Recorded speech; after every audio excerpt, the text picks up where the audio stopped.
Heeh. menikmati aja hampir setiap malam gitu kan, apa namanya, dapat telepon hampir setiap. Nah itu kan kayak Mmm, gini-gini mhm gitu, mhm. banyak banget tuh. Itu Tuh, nomor tidak dikenal semua tuh? iya tuh. Cuma mau say hello Oh aja gitu kan. oh, sempat ada yang diangkat nggak, Bang? Ada. Heeh, terus? Iya paling cuma bilang, pakai bahasa binatang, bahasa kelamin dan sebagainya Oh gitu, atau gitu. mafia lu gitu juga kan, gitu aja gitu.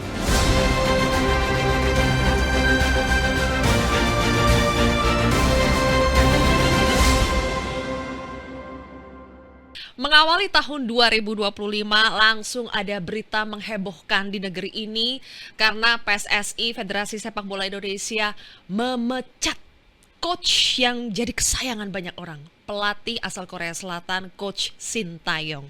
Dan beberapa hari ini bergulir terus beritanya sampai kita sudah mendapatkan informasi siapa pelatih pengganti dari Coach STY, yaitu Patrick Kluivert, pelatih asal Belanda, dan juga 2 asisten pelatihnya. Ada Alex Pastoor dan juga Denny Lanzat. Nah, untuk membahas lebih jauh, sebetulnya apakah sepak bola kita sekarang ini sedang dalam masa fase tidak baik-baik saja? Atau bagaimana? Sudah bersama saya saat ini adalah koordinator Save Our Soccer, Bang Akmal Marhali. Apa kabar, Bang Akmal? Kabar baik. Kabar baik ya? Kabar baik atau tidak baik karena lagi banyak di doxing kan? Hah? Tadi udah langsung nunjukin tuh di handphonenya banyak banget yang nelpon-nelpon. Ya, kita anggap silaturahim lah. Tapi separah itu ya, Bang Akmal ya? Kok sampai Bang Akmal kena doxing juga ya?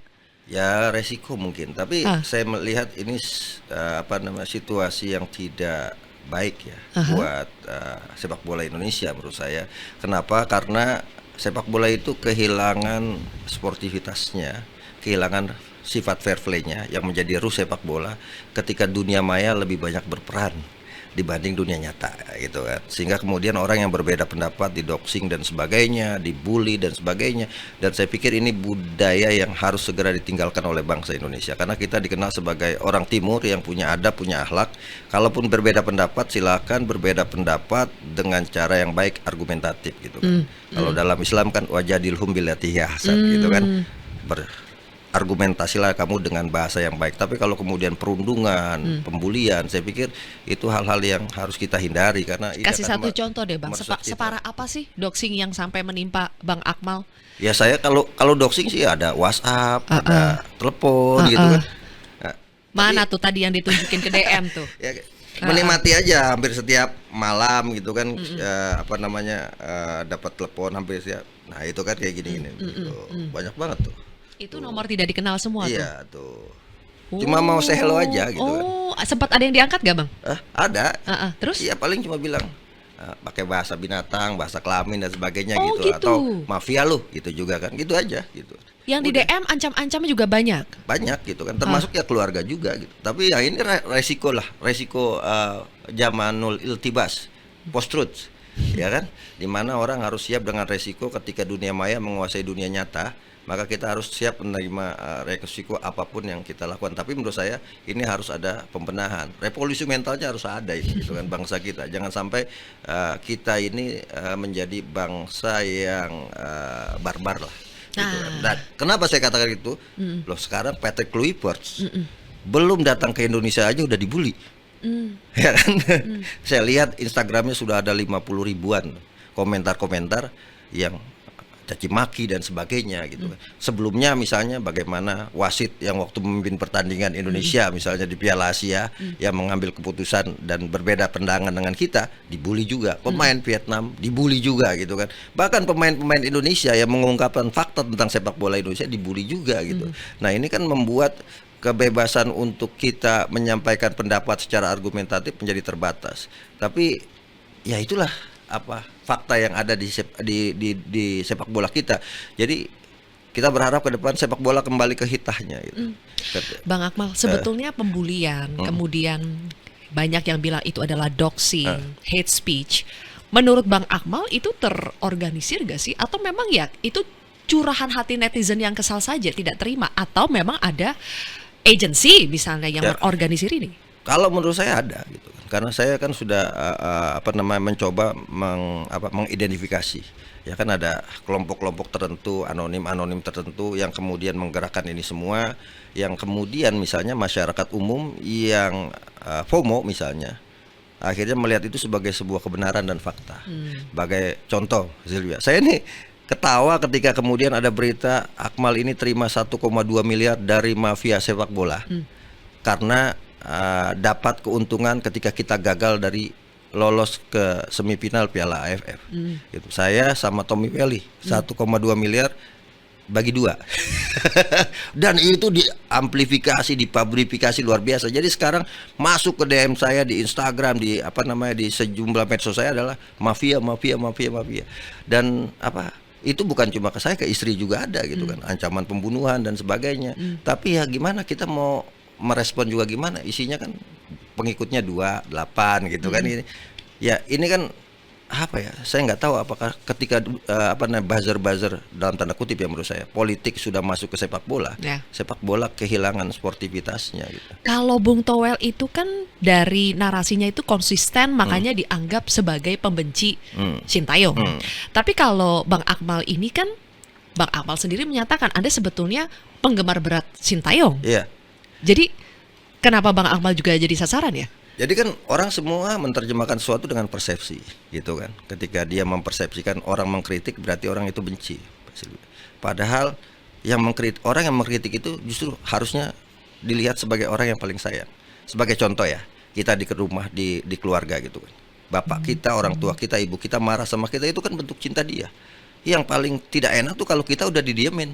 Ya kan, berarti kan emang dia sudah benci banget sama kita gitu. Tapi kalau marah itu bagian dari bentuk cinta gitu. Jadi menurut saya kritik itu separuh dari jalan menuju kesuksesan. Separuhnya lagi kerja keras di lapangan kan seperti itu. Jadi orang salah mempersepsikan ketika orang mengkritik itu dianggap pembenci, iri, dengki, hasut dan sebagainya. Itu salah gitu kan. Karena kritik itu dibutuhkan dalam kehidupan kita gitu.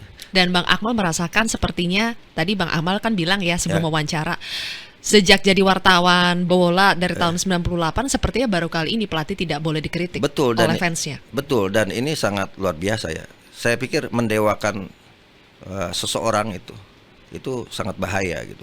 Jadi ada bahasa yang sering saya istilahkan, Vox STY, Vox Dei gitu. Suara STY adalah suara Tuhan, seperti itu. Dan menurut saya itu tidak bagus. Kenapa? Karena segala sesuatu itu tidak bisa kita mengkultuskan individu-individu gitu. Ya kan? Kalau kita orang beragama kan ya, kita hanya percaya kepada Tuhan yang Maha Kuasa gitu kan. Itu yang paling penting. Yang kedua adalah menurut saya dimanapun itu pelatih pasti dikritik, apalagi pelatih tim nasional Indonesia di luar negeri. Sintayong ketika memimpin Jerman bukan cuma dikritik, selesai pulang dari Piala Dunia 2018 dilempari telur, dilempari bantal, dilempari guling dan sebagainya oleh orang-orang Korea. Artinya kan kritik itu, ruang itu dibuka gitu kan. Nah itu yang kemudian menurut saya yang sekarang ketika kita mengkritisi kita dianggap dianggap musuh dan itu berbahaya. Bahkan saya dibilang ini perusak tim nasional gitu kan. Lebih baik pindah ke warga negara dan sebagainya. Itu kan orang-orang yang kemudian terpengaruh dengan amplifikasi atau propaganda di dunia maya. Kalau saya bilang Sintayong itu salah satu pelatih yang istimewa gitu kan. Orang yang istimewa. Kenapa istimewa? Saya tidak melihat Sintayong ketika dia datang ke Indonesia saja gitu. Sebelum dia jadi pelatih saya sudah mengalami dia sebagai pemain gitu. Waktu melawan Persib misalnya di Piala Liga Champions 1995 Sintayong sudah main gitu kan sebagai pemain, cetak gol lagi ke gawang Persib. Waktu lawan Kediri ada Sintayong juga. Jadi dia orang yang istimewa yang sangat luar biasa sebagai pemain gitu kan. Dan kalau kita lihat keistimewaan Sintayong kan hanya orang-orang istimewa itu yang punya keberuntungan, punya hoki gitu kan. Saya ketika menyebut Sintayong itu hoki, orang langsung marah. Karena apa? Karena perspektif orang tentang hoki itu selalu kita duduk leyeh-leyeh dapat apa yang kita mau semua kan gitu kan. Nggak berusaha gitu. Sampai kemudian saya sampai menjelaskan dalam konsep-konsep agama gitu kan, bahwa di Al-Qur'an saja hoki itu disebutkan 40 kali dalam Al-Qur'an. Saya jadi kayak Pak Quraisy nih. Artinya apa? Hoki itu adalah hak prerogatif Tuhan yang diberikan kepada orang-orang istimewa. Jadi Sintayong itu punya keistimewaan. Salah satu keistimewaan Sintayong adalah dia bisa keluar dari fase-fase sulit ketika tim nasional kita terjepit. Salah satunya. Kalau kita mulai dari Piala AFF U23, Piala AFF U23 itu secara hitung-hitungan kita tidak lolos dan penampilan kita sangat buruk. Kita kalah 1-2 dari Malaysia. Kita hanya menang 1-0 lawan Timor Leste, negara yang dulu bagian dari kita. Artinya kita hanya punya poin 3. Namun kemudian keberuntungannya ada, hokinya ada ketika kemudian di grup sebelah ketika penentuan siapa runner up, Kamboja melawan Myanmar seri. Akhirnya Indonesia lolos sebagai runner up terbaik gitu kan. Nah, itu menurut saya adalah hoki, keberuntungan yang tidak semua orang bisa dapat. Kedua, misalnya di Piala Asia 2023 kemarin ketika kita hanya menang lawan Vietnam. Ya kan, kita kalah dari Irak, kita kalah dari Jepang. Penentuannya ada, kebetulan ada penentuan 3 terbaik untuk lolos.